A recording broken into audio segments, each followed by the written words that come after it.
Abundance mindset শুধু positive thinking না, tax smart মানি decision abundance create করে। আপনি কি প্রতিদিন বলেন টাকা আসছে কিন্তু থেকে যাচ্ছে না?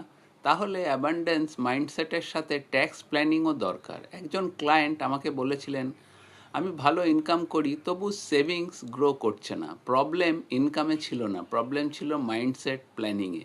যখন অ্যাবান্ডেন্স মাইন্ডসেট আসে, আপনি মানিকে ফিয়ার দিয়ে নয়, স্ট্র্যাটেজি দিয়ে হ্যান্ডেল করেন।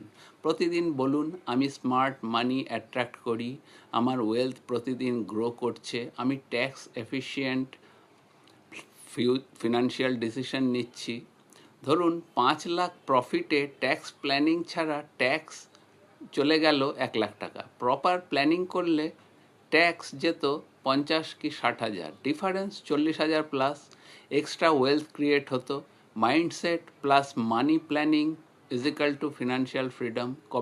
কমেন্ট করুন অ্যাবান্ডেন্স, লিখুন আমি free wealth affirmation plus tax planning checklist পাঠিয়ে দেব। Financial planning depends on personal goals and tax laws. Investment আর সাবজেক্ট টু মার্কেট রিস্ক। ধন্যবাদ, নমস্কার, সকলে ভালো থাকবেন।